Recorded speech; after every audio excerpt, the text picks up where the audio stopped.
Welcome to the Shock Your Potential podcast with your host, Michael Sherlock. We all have potential, but sometimes we need inspiration to get us to our peak performance. Whether you are starting out in your career, ready to move up the corporate ladder, or taking the leap into entrepreneurship, Michael's guests provide powerful tools and resources to shock your potential. Shock Your Potential is a global professional development training company committed to your unique journey. Learn more about us today at shockyourpotential.com. Listen in to today's expert. Thank you for joining us on another episode of Shock Your Potential. And as you know, all month long, we are talking about the concept of leading with love and truly not only just embracing it, but really knowing that this can be a competitive advantage for all of us. And my guest today is going to have a lot of different ways that I know she can talk to this point. So Pat Alva-Kraker was born and raised in El Paso, Texas, which is a place I love. She now resides in Fort Worth, which is another place I love, especially to go dancing at Billy Bob's. So we might have to talk about that. And deep fried, pickles and things like that. She lives with her loving husband of Mitch of 3 years and their dog Dakota.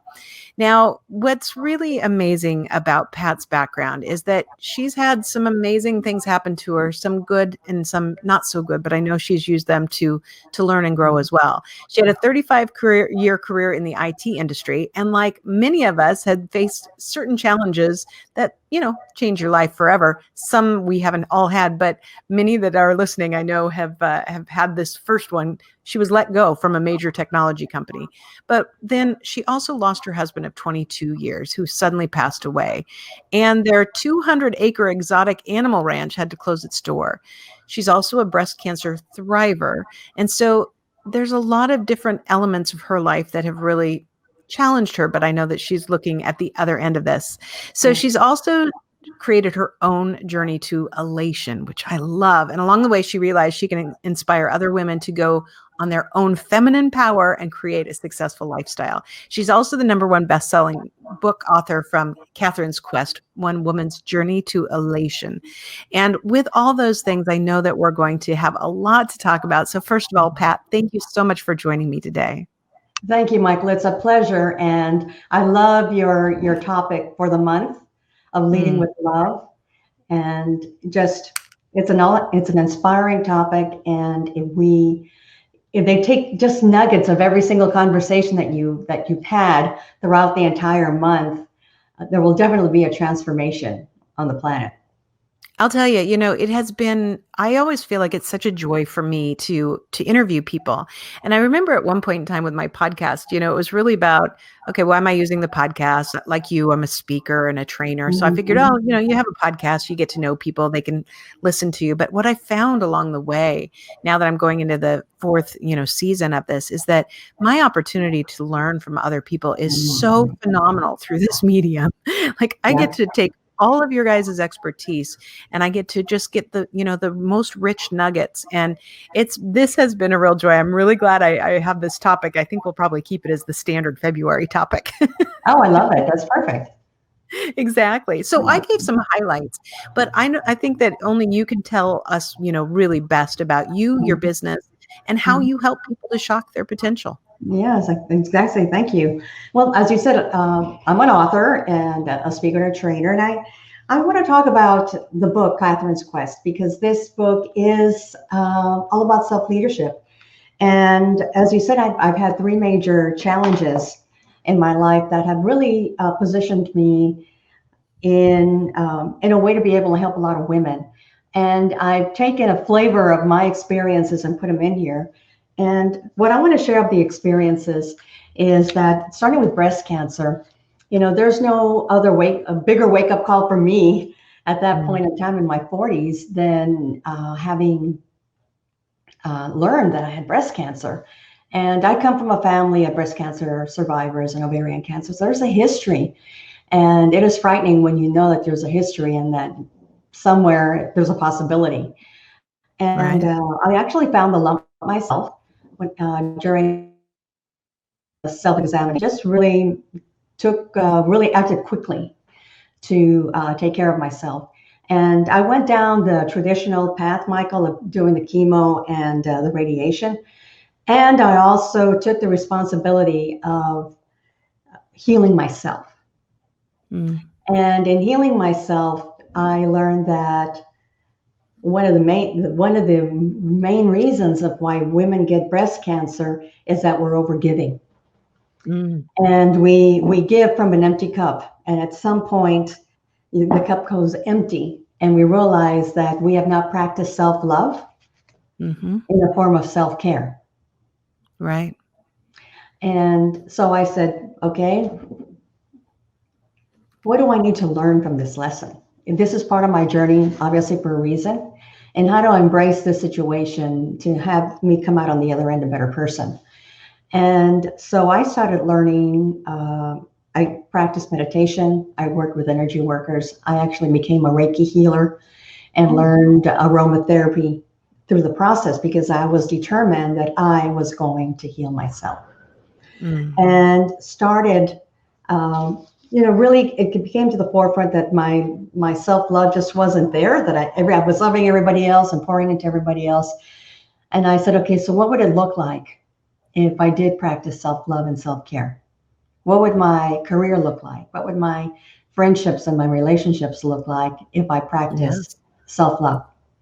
And I made different decisions in my career. I was traveling 80% of the time and helping my husband run the exotic animal ranch. And I knew that I needed to take a different route, that I had to have a career that I really enjoyed and that allowed me to really enjoy the rest of my life because I was spending so much time away.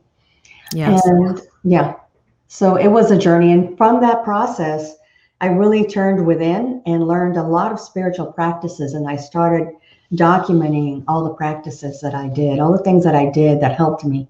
And I just started creating this list. And many of the lessons that I learned are in this book Mm.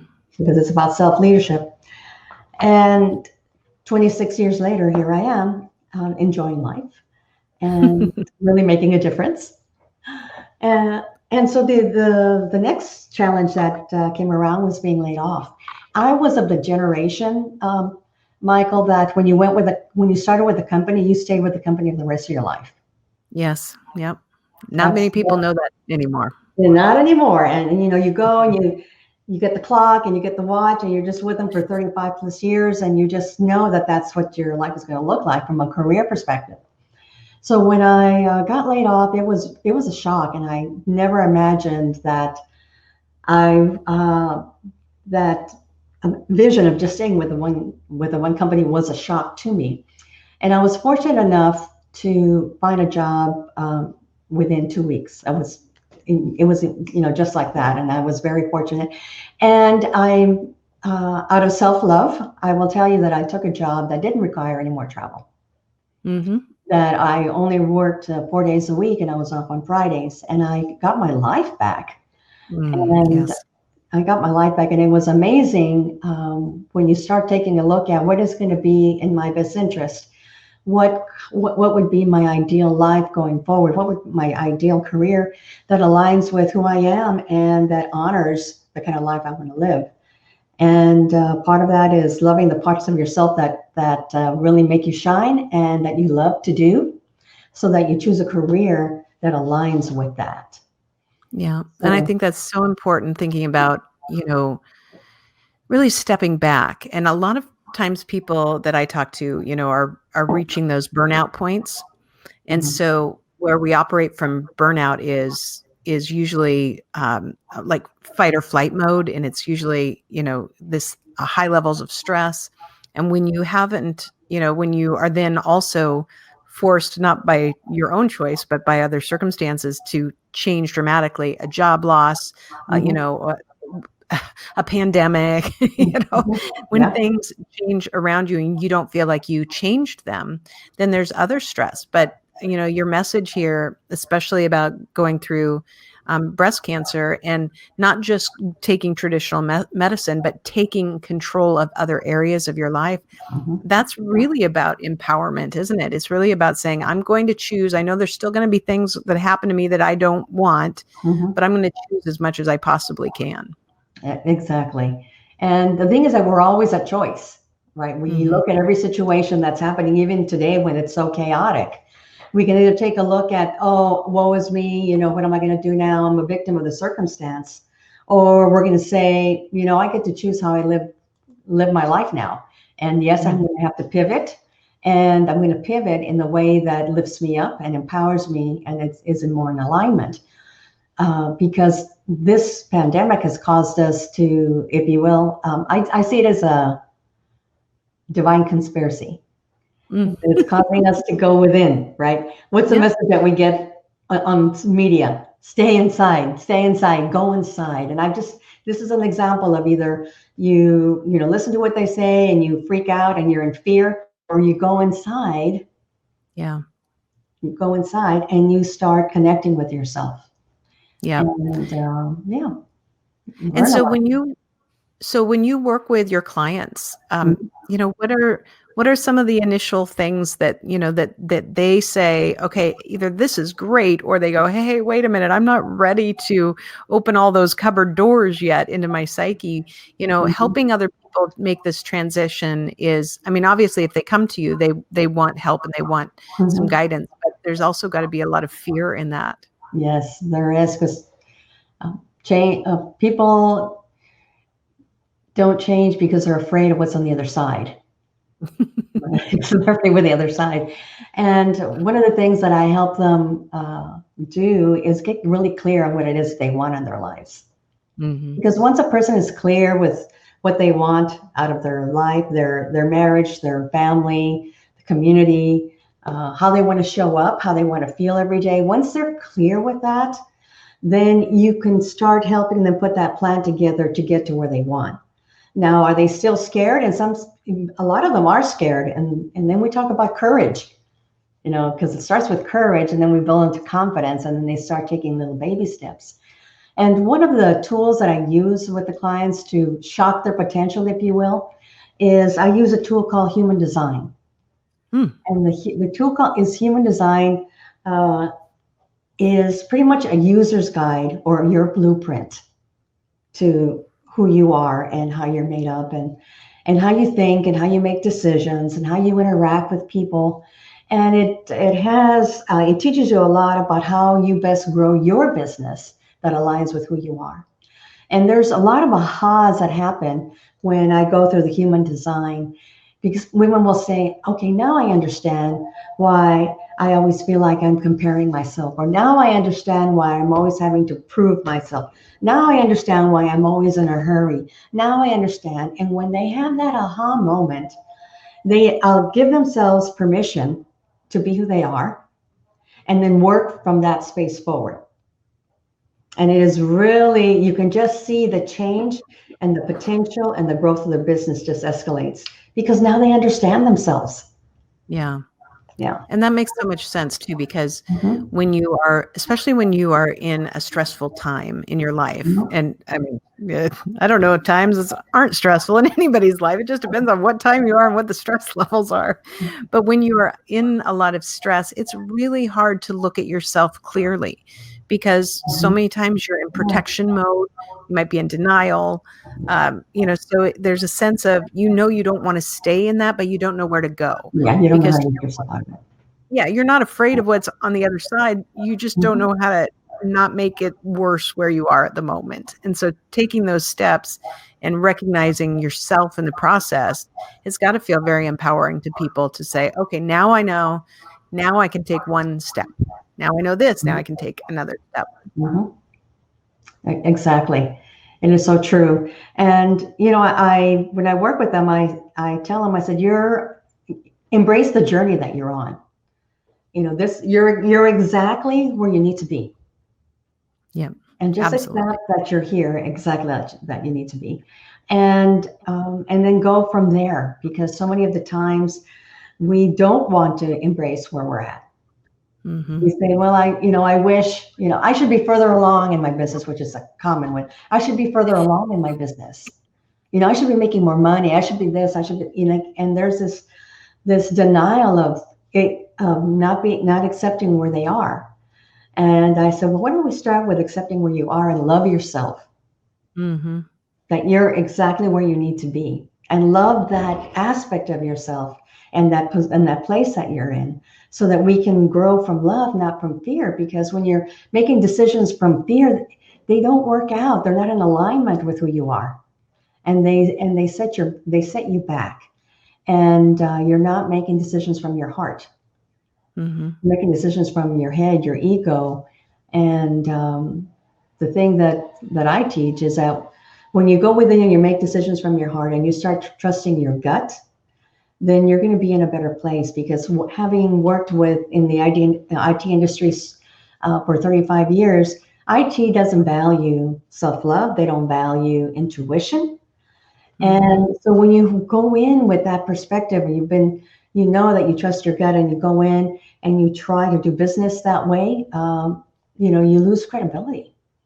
They Yeah. only value numbers and business cases and requirements. And so you make so many of your decisions from the left-hand side, and you ignore the internal part, the love part, the heart part, and the intuition. And so what I do is I say, we're going to integrate those. You're really good at the analytical, and you've got that down pat. So let's go bring in the intuition, and let's bring in the heart, and let's grow your business by integrating these two elements of who you are. So, Pat, this is fascinating. I'm loving this. And I especially love, like I said right before we went to break, this grow from love, not from fear. And I think that that's really important, for our topic for the month, which is also lead with love. Because Mhm. my belief is when we lead with love, we make better decisions in our professional lives. We make Yes. better decisions in our personal lives. And Mhm. frankly, we can treat ourselves better in the process. So all month long, I've asked my guests to share their ideas, their tips and strategies for helping us all learn to live and lead with love. So, what are your thoughts on the subject? Leading with love for me shows up this way, and this is how it shows up in my life, is that you accept others where they're at. Mm, When you lead with love, you accept others where they're at and in their journey, knowing that all their behaviors that you see are all built on their filters, their experiences, the way they grew up, the beliefs, and everybody is different. So if we have the compassion to see that everybody is on a different journey, a different level of vibration, then we are able to lead with love, because we're not judging them. yeah. Yeah, we're not judging people when we do that. And when you lead with love, you lift people up. You're not putting them down, right? And even if you come across, you want to have a conversation, you're lifting them up, because it's when we all grow and evolve that we become a better we become better humans, right? Yeah. And love is the best way to start creating that change in people by lifting people up, accepting people where they're at, and having the compassion with everyone that we meet. I was having a conversation with somebody the other day, and we were talking about, the statement that, you are the average of the 5 people you Yeah. spend the most time with. Yes. And so we were talking about this first from a perspective of, well, clean some of them out, like some of them are not, Hmm. some of them are not the people you want in your circle. But afterward, I was thinking about how, like, as a leader, when I've led teams, that just, sometimes you can't, you're just not going to, get rid of people on your No. team Oh no. because they're not, Hmm. exactly what you want them to be. And that's your job as a leader, is to develop them and help them look in the mirror and raise them up. And it Yeah. really got me thinking, I love the way you put this, it really got me thinking about, um, our responsibility to try and make people better around us. Not Yes. not make people, but help them to get better, create the environment for them Mhm. to excel, give them, have honest discussions that aren't punitive, but that are, true. So, if you've got somebody that has great potential and they're going to take a little longer to develop, Mhm. then don't we owe it to them to develop them? Oh, absolutely. Absolutely. Everybody will evolve in a totally different way. Mhm. And for me, if I start with assignments, and I give them an assignment, and I see where they are with that level of assignment and the complexity of the assignment. And if it seems to be too big, then I change the level of assignment until I'm assigning work and giving them work that aligns with where they're at. And I have the patience to know, okay, this is where they're at. Next time we work, I'm going to challenge them a little more. And then I'm going to challenge them a little more. And then I just gauge their level of growth and confidence in themselves. And I never give up on them. Yeah. Loving somebody means you never give up on them. That is true. That is true. And I think sometimes we don't use this concept enough in the work environment and realize that, I love how you shared. I'm really glad you shared that, talking about the IT world not valuing intuition. Yeah. And not valuing, maybe some different thought processes. And I've seen that, because I think a lot of times, there's a mind, I don't want to say mindset, but just a different way of thinking in the IT world that doesn't work in my brain. I couldn't do it. Okay. Nobody would be able to stand me in that kind of environment. I'd make them crazy. But at the same time, I need more people around me that can help me understand, a little bit more of an IT mindset, that there's differences in all of us. And I think in order to have the patience to bring that out in the workplace, you have to be able to, step back and have that loving approach to things and say, okay, maybe that's not my forte. Maybe that's not even my interest.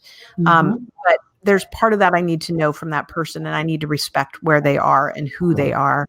And that's love. I mean, that is a loving way to interact on a professional level. You may not say, hey, I love you, Pat.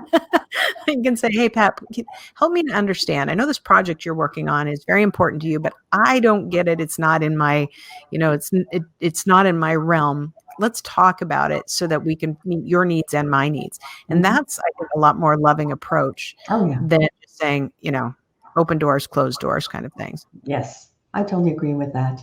I totally agree. And I think the culture is slowly changing. And I see, with women, I believe that the women are really going to be the world changers in our planet. And I think another part of love is being vulnerable. Yes. Because so many times corporate wants you to check your heart at the door, and I'm saying, don't check it. Yeah. Bring your heart in, and bring your heart in everything that you do. And once your team starts seeing that you're leading with love and you're not checking your heart at the door, then they're going to start being more vulnerable. They're going to be more honest. They're going to create a more loving environment. And that will really go a long way to making. Well, and strangely enough, the more vulnerable you are, the more trustworthy you become. Yeah. It's an advantage. Yeah. I agree. And I know that, I look back at my career, and there were times when I was really all business, and there were other times that I was trying to find that balance. One thing that I really think is interesting about the whole last year of, a pandemic and having so many people work from home is I think that we have begun, first, I think we might have gone too far into personal lives, for reasons we couldn't help it. If dogs and kids are running around, there's only so much reality you can, close off in some cases. But then I think we're coming back to a balance. We know that a lot of jobs will be remote now from now on. We can do it. We don't have to have large corporate office buildings all the time. And I think there's a real opportunity there for us to be a little bit more human, to be a little bit more loving and understanding, but still do it in a professional way. I think we get to write the book on this brand new. And I think it's just a great opportunity that also gets back to self-care, like how we balance our days when, you and I know that we've worked from home for a long time, our home-based business. Yes. It can be really easy to work yourself to death. It is. And that's one of the first questions that I asked one of the first things that we have, other than human design, having them understand who they are, I ask them two questions. Tell me what you do the first hour of your morning. Mm-hmm. What is your morning routine? I want to know what you're doing in regards to yourself to set your day off. And then I ask them, so you work from home, so tell me your working hours, and do you honor them? Do you honor them? You wanted to you have time and financial freedom. Are you honoring your work hours? And a lot of women don't. And they burn the candle on both ends, and they're more exhausted. And, they say, I didn't think I didn't think it was going to be this way. I thought it was going to be, I was going to have all this time. And I'm like, it's possible. You just have to put some self-care into your boundaries. And when you set your boundaries, love yourself enough to keep them. Yeah, I agree. That's wonderful. Great advice, Pat. And I think you have plenty of advice. I think it's really exciting to look at it from this perspective. And I know we'll have all of your contact information on our show notes. But just in case somebody's like, Pat's the woman for me, I need her, and they want to look you up right now, what's the best way for them to find you? So they can go to majesticcoachinggroup.com, majesticcoachinggroup.com. And you'll learn about me there. You also, for your listeners, I'm giving a free chapter of the Catherine's Quest. So they can go to majesticcoachinggroup.com and click on the Catherine's Quest tab, and you can download the book for free. I also have the opportunity to sit down and have a conversation, half-an-hour conversation for free, just to get to know each other and understand what your next best step is. So yes, and I'm on Facebook, LinkedIn, Instagram under Pat Alva-Kraker or Majestic Coaching Group. Excellent. We'll have all those links for it. So before we go, do you have any last words of wisdom or pearls of advice for my listeners and viewers? Yes, I do.